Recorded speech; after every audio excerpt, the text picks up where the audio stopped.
तो अब हम लोग आगे पढ़ रहे हैं इसके बारे में, comparison between differentiation and integration, है ना।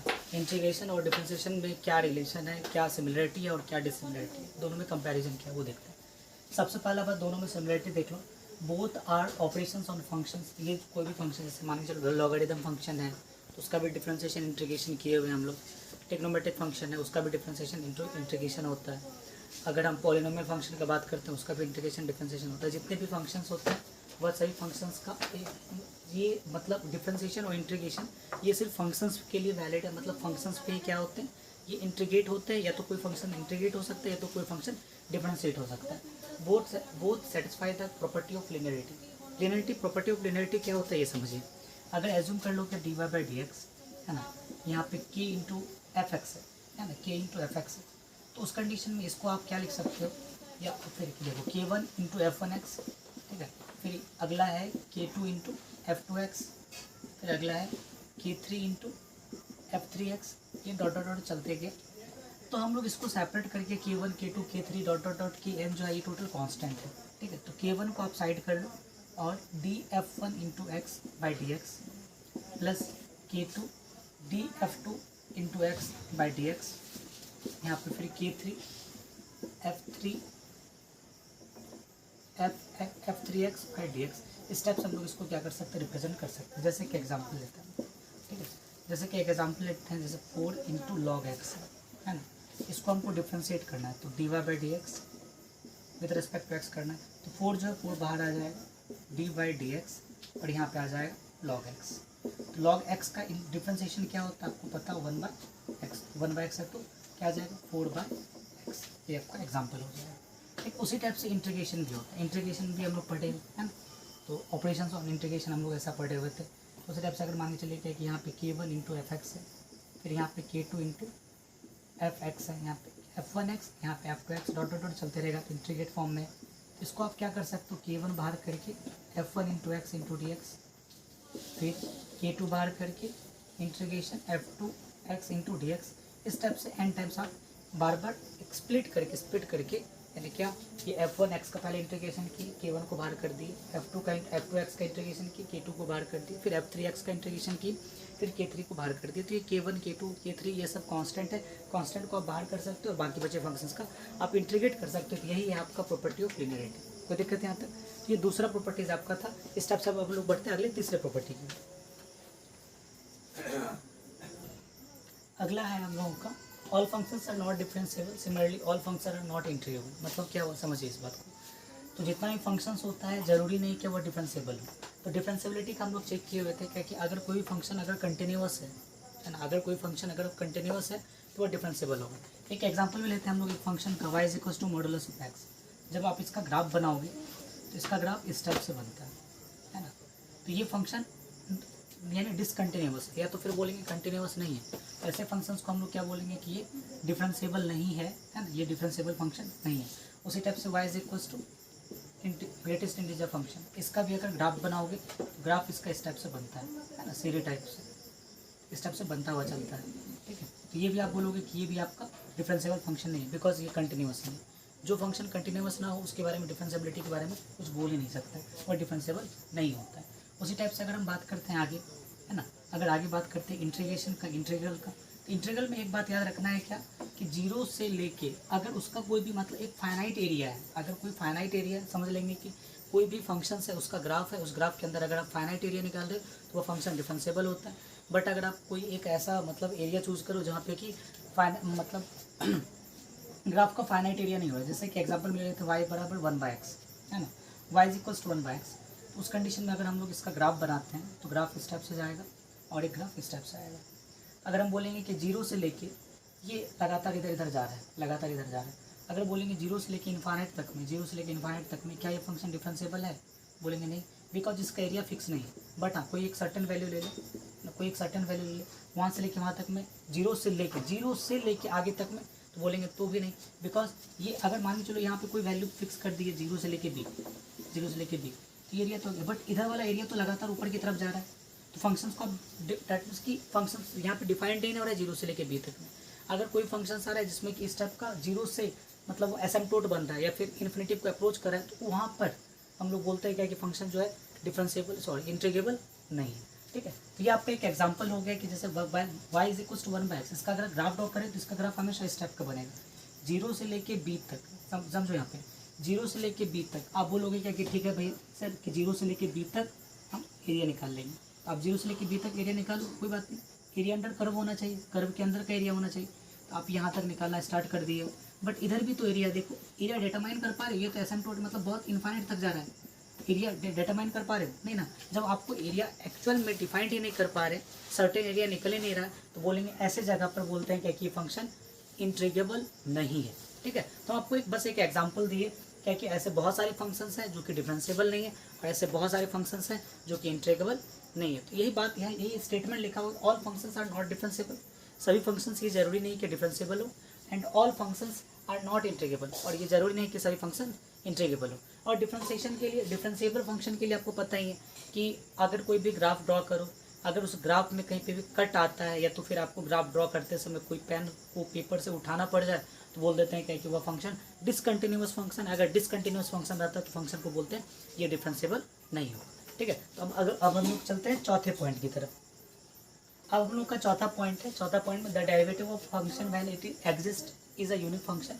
जैसे कि मान के चलते हैं y इज इक्वल्स टू ले लेते हैं 3x² + 2x + 5। इसको अगर आप डिफ्रेंशिएट करोगे तो क्या आ जाएगा यहाँ 6x + 2, एक यूनिक फंक्शन है, यानी इसको डिफ्रेंशिएट करने के बाद आपको यही मिलेगा। ठीक है, एक यूनिक फंक्शन मिला।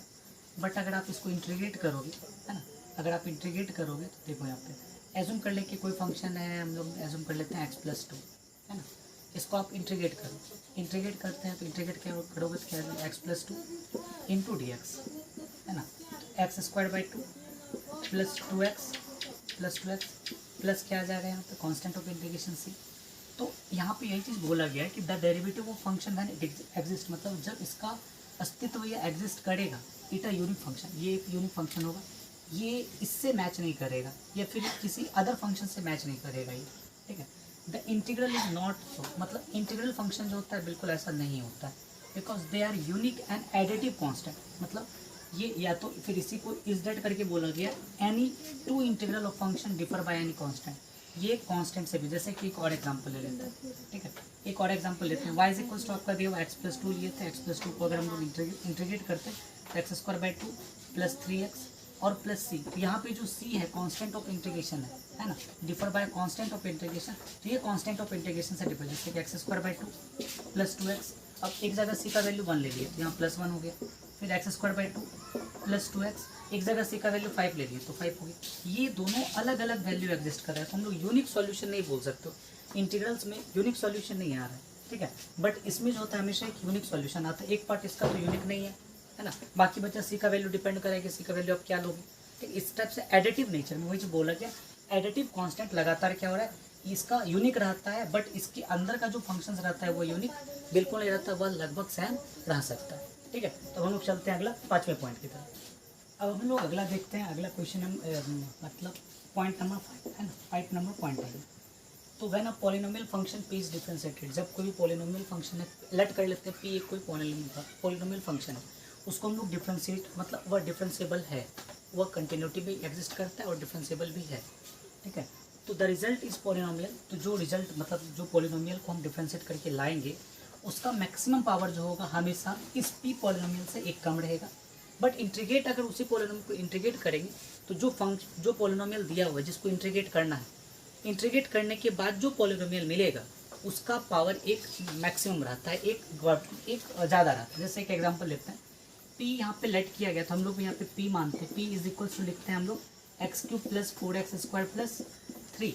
एक काम करते हैं, कांस्टेंट को ही हटा देते हैं यहाँ पे। तो अगर हम लोग इसको डिफ्रेंशिएट करते हैं both side with respect to x, तो आप क्या लिखोगे dp/dx is equal to d/dx और यहाँ पे आगे x³ + 4x²।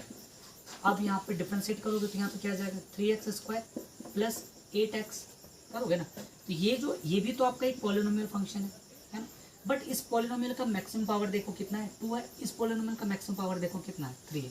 इसमें कितना का ये पॉलिनोमियल जो है कितना कम हो गया, तो बोलेंगे एक पावर क्या हो गया इसका कम होता है। तो वही सेम चीज, the result is a polynomial whose degree is 1 less than the degree of p, मतलब p के डिग्री से जो आया है रिजल्ट यानी p डैश बोलते हैं पी को डिफरेंशिएट की पी डैश आए, पी एक्स एज्यूम कर लो, इसको बोल देते हैं पी डैश एक्स, जो इसका डिग्री आया है वो 1 कम आता है। बट अगर इसी से हम फंक्शन को इंटीग्रेट कर रहे हैं, जैसे कि पी एक्स था, सेम वही चीज़ लिख रहे हैं यहाँ पे x cube plus 4x square, अगर हम इसको इंटीग्रेट करते हैं P x into D x, तो आप यहाँ देखो x cube plus 4x square into D x, तो आप क्या लिखोगे एक्स टू द पावर 4, वो जो फार्मूला होता है ये वाला X to the power n is equals to X to the power n plus 1 by n plus 1 plus C, है ना। X to the power 4 by 4, 3 plus 1 4 आ जाएगा, plus 4 into X cube by 3 plus C. तो but इसमें देखो, इसमें जो result ये भी एक पॉलिनोमियल है, इस पॉलिनोमियल का जो मैक्सिमम पावर है वो 1 ग्रेटर है जो मैन पॉलिनोमियल था उससे। इंटीग्रेशन डिफरेंशिएशन में यही, डिफरेंशिएशन में एक पावर कम हो जाता है, 1 डिग्री कम हो जाता है, और इंटीग्रेशन में 1 डिग्री प्लस हो जाता है। ठीक है, चलिए लिखिए अगला। तो अगला है हम लोगों का we speak of the derivative at a point. जब हम लोग डिफरेंशिएशन निकालते हैं तो हम लोग बोल देते हैं इतने पॉइंट पे निकालो, इस सर्टेन पॉइंट पे निकालो। अभी हम एक एग्जांपल देंगे आपको। डिफरेंशिएशन का मीनिंग ये बताए थे क्या कि किसी भी टेंजेंट का स्लोप है ना, किसी भी टेंजेंट का स्लोप क्या देता है, वो डिफरेंशिएशन देता है, डिफरेंशिएशन देता है ये। ठीक है, we never speak the integral at a point, मतलब कभी भी हम लोग किसी भी पॉइंट पे इंटीग्रेशन नहीं निकालते हैं, हम लोग हमेशा इंटीग्रेशन एक इंटरवल में निकालते हैं। जैसे एक एग्जांपल लेते हैं हम लोग, पहले ये लेते हैं, जैसे कि मान के चलो y इज इक्वल्स टू आपका दिया हुआ एक्स स्क्वायर प्लस 2। ठीक है, इसका अगर हम लोग ग्राफ बनाते हैं यहाँ पे, तो ये ग्राफ आ जाएगा ऐसे एक्स स्क्वायर प्लस 2। तो बोला गया कि at X is equals to 2 पे, एक्स इज इक्वल्स टू 2 पे आपको एक टेंजेंट ड्रॉ करना है, उसका स्लोप निकालना है। तो पॉइंट दे दिया एक्स इज इक्वल्स टू 2, तो इस टेंजेंट का स्लोप में भी इस पॉइंट पे पॉसिबल है। कैसे? तो आप यहाँ पे लिखोगे D Y by D X is equals, इसका डिफ्रेंशिएशन करोगे तो क्या आ जाएगा 2x, और तो 2 तो कांस्टेंट है, उसका डिफ्रेंशिएशन 0 ही आ जाएगा। तो डी वाई डी एक्स ये निकालना है, इसी को हम लोग क्या बोलेंगे, हम लोग स्लोप बोलेंगे, है ना। कितने पॉइंट पे at X is equals to 2, तो 2 इंटू 2 कितना आ गया इसका 4। किसी एक पॉइंट पे हम लोग यहाँ पे बहुत सारा टेंजेंट ड्रॉ किया जा सकता था, तो किसी भी एक पॉइंट पे गए, उस पॉइंट पे कोई भी एक पॉइंट जो गिवन पॉइंट था उस पॉइंट पे गए, वहाँ से एक टेंजेंट ड्रॉ किए, ये टेंजेंट कितना स्लोप बनाया D Y by D X, differentiate की, डिफ्रेंशिएट करने के बाद एक्स इज इक्वल्स टू 2, उस सर्टेन पॉइंट पे आपका ये निकलेगा। और एक हम लोग इसमें यूज़ करते हैं इंस्टेंटेनियस वेलोसिटी के लिए भी, है ना। अगर मान के चलो कि 5वां सेकेंड मतलब कि 5th सेकेंड में कितना उसका वेलोसिटी होगा, तो हम लोग उसके लिए भी हम लोग क्या चीज़ का यूज़ करते हैं, हम लोग ये मतलब डेरिवेटिव एट अ पॉइंट का यूज़ किया जाता है। बट अगर हम लोग इंटीग्रेशन का बात कर लें, इंटीग्रेशन में जैसे कि y is equals to X square plus 2 है, सेम फंक्शन लेते हैं, तो हम लोग हमेशा इसमें डिफाइन करना पड़ता है कि इंटीग्रेशन का, हम बताए थे आपको कि इंटीग्रेशन क्या है, इंटीग्रेशन क्या रिप्रेजेंट करता है। सबसे पहला तो इंटीग्रेशन फैमिली ऑफ कर्व्स को रिप्रेजेंट करेगा। दूसरा बताता है कि इंटीग्रेशन हमको क्या, किसी भी कोई भी ग्राफ के द्वारा, किसी भी ग्राफ के थ्रू जितना भी एरिया मतलब एरिया कवर्ड होता है, उस एरिया को निकालने में इंटीग्रेशन क्या करता है, हमें हेल्प करता है। जैसे एक एग्जांपल लेते हैं, यही सेम फंक्शन, अब बोल दिया गया क्या कि find the area, find the area, तो फिर इंटीग्रेशन बोल सकते हो find the area between X is equals to 2, X is equals to 2 and X is equals to -2 और 2 के बीच में। यहाँ पे एज्यूम कर लेते हैं कि ये -2 है, और यहाँ पे एज्यूम कर लेते हैं ये +2 है। इसका 2 लिमिट बन जाता है, तो एक्स स्क्वायर प्लस 2, इसको हम लोग डिफिनेट इंटीग्रेशन बोलेंगे, जो कि हम लोग आगे सेक्शन में पढ़ेंगे। तो -2 से इसको +2 तक इसको इंटीग्रेट करना है। तो अगर हम इसको इंटीग्रेट करेंगे तो एक्स क्यूब बाय 3 आ जाएगा प्लस 2x आ जाएगा। ठीक है, इसमें कांस्टेंट ऑफ इंटीग्रेशन नहीं आता, तो ये रीजन का हमको क्या मिल जाएगा, एरिया मिल जाएगा, टोटल एरिया। ठीक है, तो ये हमेशा एक इंटरवल में होगा, तब हम एरिया निकाल पाएंगे। किसी एक पॉइंट पे अगर निकालना होगा तब तो वहाँ पे तो इंटीग्रेशन होगा ही नहीं। जब इंटीग्रेशन अगर करते भी हैं तो किसी एक पॉइंट पे एरिया कभी पॉसिबल ही नहीं है ना। तो लाइन का एरिया हम लोग हमेशा 0 मानते हैं, तो वहाँ पे तो एरिया पॉसिबल नहीं, इसलिए हमको क्या चाहिए, इंटरवल चाहिए। तो इंटरवल चाहिए तो यहाँ से क्या 2 से लेके -2 से लेके कहाँ तक जाएगा 2 तक। तो पूरे फंक्शन में पहले क्या पुट करेंगे 2 का होल क्यूब होता है 8 -3/3 प्लस 2 2 × 4, फिर माइनस बीच में देते हैं, पूरे फंक्शन में पुट करेंगे -8/3 फिर -4। अगर आप सॉल्व करो इस चीज़ को तो 8/3 और 8/3 है तो कितना आ जाएगा 16/3, और यहाँ माइनस माइनस प्लस, तो यानी कितना आ गया 8। दोनों कैल्शियम लीजिएगा 3 16 प्लस 24, दोनों को अगर ऐड करोगे कितना आ जाएगा 40/3 स्क्वायर यूनिट, इसके बीच का एरिया हो जाएगा -2 से लेके 2 तक, है ना। तो ये चीज़ यहाँ पे लिखा गया है कि on interval which interval is defined, मतलब जहाँ पे ये डिफाइंड है वहाँ पे जाना है। अब ऐसा नहीं किया कि ऐसे पॉइंट पे लेके चले गए जहाँ पे डिफाइंड ही नहीं। एक एग्जांपल दिए थे हम आपको, जैसे यहाँ पे अब बोल दिया कि 0 और यहाँ से लेके बी तक का एरिया निकल, ये तो डिफाइंड ही नहीं है यहाँ पे, बी तक तो जाएगा बट इधर तो भी जा रहा है ना, 0 के बीच में तो एरिया यहाँ पे इनफाइनाइट तक है, यहाँ पे डिफाइंड नहीं होगा। ठीक है, तो ऐसे केस को अच्छी तरह से ध्यान में रखना है। ठीक है, तो अब हम लोग अगला पॉइंट देखते हैं। The derivative of a function has a geometrical meaning, namely the slope of the tangent of the corresponding curve at a point. मतलब क्या हुआ, जैसे कि एग्जांपल ये है पैराबोलिक फंक्शन, इस पॉइंट पे गए और इस पॉइंट पे जाके किसी सर्टेन पॉइंट ए पे और यहाँ पे एंगल थीटा बनाया। तो अगर हम बोलेंगे कि derivative at a point A, derivative at a point A, derivative at a point A, meaning हो जाएगा इसका क्या, D Y by D X करो एट पॉइंट ए पे एंड डिफ्रेंशिएट करो X is equals to A, ये हो गया। ठीक है, इसका मीनिंग ज्योमेट्रिकल मीनिंग है। But indefinite integrals of a function represent geometrically a family of curve parallel placed parallel to each other, मतलब समझिए इसको। बट अगर हम लेते हैं यहाँ पे एक एग्जांपल लिए थे इससे पहले वाले में भी, मतलब इससे पहले पिछले वाले वीडियो में, कि अगर एक एग्जांपल ले लेते हैं एक्स, है ना, इसको अगर हम लोग इंटीग्रेट करते हैं एक्स इंटू डी एक्स, तो क्या लिखोगे आप, एक्स स्क्वायर बाई 2 प्लस सी। अब सी का वैल्यू अलग अलग मानो, सी का वैल्यू मान के चलते पहले 0, तो ये ऐसे जाएगा, Y is equals to X square by 2 plus 0। फिर अगर 1 मानते हैं तो ये ऊपर की तरफ जाएगा, फिर अगर मान के चलते -1 मान रहे हैं तो ये नीचे की तरफ जाएगा। तो ये सभी एक दूसरे से पैरेलल है, और साथ में बोला गया कि ये पैरेलल यानी पैरेलल फैमिली ऑफ कर्व्स को रिप्रेजेंट कर रहा है, ये चीज़ यहाँ पे बोला गया। Having parallel to each other, एक दूसरे के पैरेलल रहता है, and parallel tangent at a point of intersection of the curve of the family with the lines to the axis represent the family. अगर यहाँ से हम कोई भी एक लाइन को ड्रॉ करें, है ना, जो कि एक्सिस, ये पॉइंट ऑफ मतलब इंटरसेक्शन से परपेंडिकुलर हो, इस पॉइंट पे जो रिप्रेजेंट करने वाला जितना भी टेंजेंट है, ये सभी टेंजेंट भी क्या होगा, आपस में पैरेलल होगा। और ये वेरिएबल टेंजेंट, दैट मींस कि वेरिएबल ऑफ द इंटीग्रेशन, ये वेरिएबल ऑफ द इंटीग्रेशन को भी क्या कर रहा है, ये रिप्रेजेंट कर रहा है। ठीक है, तो ये आपका पॉइंट नंबर क्या है, 7 है। The derivative is used to finding some physical quantities like the velocity of moving particle when the distance travel at a time t is known. Similarly, the interval is used in calculating the distance transferred when the velocity at a time t is known. मतलब क्या हो, समझो इस बात को। The derivative is used for finding some physical quantities. जैसे example में चलते हैं हम लोग कि अगर कोई भी फंक्शन, कोई भी अगर ऑब्जेक्ट है, ये ऑब्जेक्ट अगर x डिस्टेंस चलता है, ठीक है, यानी कोई फंक्शन दिया हुआ है, अगर हम एज्यूम कर लेते हैं क्या कि x इज इक्वल टू दिया है 2t square plus 3t plus 5, तो आपको बोला जाएगा at t is equal to 2 second में कितना वेलोसिटी था, तो आप क्या करोगे, dx बाई dt की। जब इसको टाइम के रिस्पेक्ट में डिफ्रेंशिएट, डिस्प्लेसमेंट को जब टाइम के रिस्पेक्ट में डिफ्रेंशिएट करते हैं तो हमको क्या मिलता है, वेलोसिटी मिलता है। तो ये आपको वेलोसिटी भी दे देगा।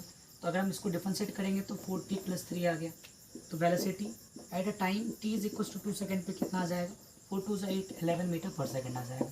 हम लोग क्या कर सकते हैं, फिर आप वेलोसिटी को डिफ्रेंशिएट करोगे, एक्सेलरेशन आएगा, फिर एक्सेलरेशन को डिफ्रेंशिएट करोगे तो जर्क आएगा। ठीक है, इसको डिफ्रेंशिएट करते जो आपको नए नए क्वांटिटीज मिलता जाएगा, ये फिजिकल क्वांटिटी। बट अगर हम बात करते हैं इंटीग्रेशन के बारे में, सिमिलरली द इंटीग्रेशन क्या कर रहा है, इंटीग्रेशन करता है क्या कि जब हम लोग जैसे कि एज्यूम कर, जैसे देखो यहाँ पे एज्यूम करते डिस्प्लेसमेंट, डिस्प्लेसमेंट से मिलेगा हमको, अगर इसको डिफ्रेंशिएट करेंगे तो यहाँ से मिलेगा हमको वेलोसिटी। वेलोसिटी को अगर आप डिफ्रेंशिएट करोगे तो यहाँ से मिलेगा आपको डिफ्रेंशिएशन, एक्सेलरेशन, एंड एक्सेलरेशन को अगर डिफ्रेंशिएट करोगे तो मिलेगा आपको जर्क। ठीक है, इसका उल्टा प्रोसेस करो, जर्क को अगर आप इंटीग्रेट करोगे तो देगा ये एक्सेलरेशन, अगर एक्सेलरेशन को इंटीग्रेट करोगे टाइम के रेस्पेक्ट में, है ना, टाइम के रेस्पेक्ट में सबको, तो ये देगा वेलोसिटी। ठीक है, अगर आप वेलोसिटी को इंटीग्रेट करोगे तो ये देगा आपको डिस्प्लेसमेंट, जस्ट अपोजिट। और रिवर्स हम लोग जानते हैं क्या कि ये इंटीग्रेशन डिफरेंशिएशन का रिवर्स है, तो ये डिफरेंशिएशन चलते जा रहे हैं और इधर से उल्टा करते जाओगे, इंटीग्रेट करते जाओगे तो आपको मिलता चला जाएगा। यानी वेलोसिटी को इंटीग्रेट करेंगे तो क्या मिलेगा, टाइम के रेस्पेक्ट में, वेलोसिटी को टाइम के रेस्पेक्ट में इंटीग्रेट करेंगे तो क्या मिलेगा, डिस्प्लेसमेंट। अगर हम एक्सेलरेशन को टाइम के रेस्पेक्ट में इंटीग्रेट करेंगे तो क्या मिलेगा, वेलोसिटी। अगर जर्क को टाइम के रिस्पेक्ट में इंटीग्रेट करेंगे तो क्या मिलेगा, एक्सेलरेशन। ठीक है, ये आपका कौन सा 8 पॉइंट हो गया। चलिए अगला टॉपिक है, देख लीजिए। अगर हम डिफ्रेंशिएशन को देखते हैं तो डिफ्रेंशिएशन के प्रोसेस में लिमिट का इन्वॉल्व रहता है, लिमिट हमेशा इन्वॉल्व रहेगा। ठीक है, बट अगर हम इंटीग्रेशन के प्रोसेस में देखते हैं तो इंटीग्रेशन में भी लिमिट इन्वॉल्व है, बट वो एज अ सम के फॉर्म में। तो हम लोग 7.7 या 7.8 में इस चीज़ को बहुत अच्छे से डील करेंगे। फिलहाल इसमें तो रिक्वायरमेंट ही नहीं इंटीग्रेशन को लिमिट के समय भी कुछ करने का, तो लिमिट वहाँ से पता चल जाएगा कि इंटीग्रेशन का ओरिजिन क्या है, कहाँ से आया हुआ है, ठीक है। और डिफ्रेंसिएशन के बारे में आपको बताया गया, 11th में भी इस चीज़ के बारे में चर्चा है कि आप लोग को ऐसे पढ़ाया गया होगा, है ना। h tends to 0, f x plus H फिर minus F H by H, तो ये लेफ्ट हैंड डेरिवेटिव है, फिर सॉरी राइट हैंड डेरिवेटिव है ये, ठीक है। उसी टाइप से बोला जाता था लेफ्ट हैंड डेरिवेटिव में। लेफ्ट हैंड डेरिवेटिव में इस टाइप से हम लोग चेक करते थे, 0 प्लस और यहाँ 0 माइनस में, तो F X minus H minus F H by यहाँ पे आ गया माइनस एच। तो इस टाइप से हम लोग चेक करते थे कि कोई फंक्शन डिफरेंशिएबल है या नहीं है, इसके फिर हम लोग क्या करते थे, डिफरेंशिएट करते थे उस चीज़ को, ठीक है। तो ये आपका 9th पॉइंट है, जो कि मतलब डिफरेंशिएशन जो है मतलब उसमें भी लिमिट का इन्वॉल्व रहता है और इंटीग्रेशन में भी लिमिट का इन्वॉल्वमेंट रहता है। बट डिफरेंशिएशन का लिमिट मिक्सड का इन्वॉल्वमेंट रहेगा, और इसमें जो लिमिट रहेगा, इसमें जो लिमिट का यूज़ होगा, इसमें लिमिट एज ए सम के रूप में यूज़ होगा। चलिए अब अगला 10th पॉइंट है, the process of integration in differentiation is the inverse process of each other. मतलब इनवर्स प्रोसेस मतलब क्या, पिछले दिन में बताया हुआ था कि D Y by D X है और यहाँ पे एफ एक्स है, इसको अगर डिफ्रेंशिएट करोगे तो एफ डैश एक्स आएगा। बट अगर वही एफ डैश एक्स को अगर आप डिफ्रेंशिएट करोगे एक्स के रेस्पेक्ट में, तो फिर आपको वही फंक्शन मिल जाता है एफ एक्स। तो ये एफ एक्स को इंटीग्रेट डिफ्रेंशिएट किया तो एफ डैश एक्स को इंटीग्रेट करेंगे तो एफ एक्स। जैसे कि एग्जाम्पल भी दिए थे हम लोग, एक एग्जाम्पल साइन एक्स का, D Y by D X मतलब हो गया डी बाई डी एक्स, यहाँ पे लिख दिया साइन एक्स। इसका डिफ्रेंशिएशन इंटीग्रेशन आ गया कॉस एक्स। फिर अगर कॉस एक्स को अगर इंटीग्रेट करेंगे फिर हमको उल्टा प्रोसेस मिल जाएगा क्या, साइन एक्स प्लस सी, ठीक है। इस टाइप से आपका 10th पॉइंट हो गया।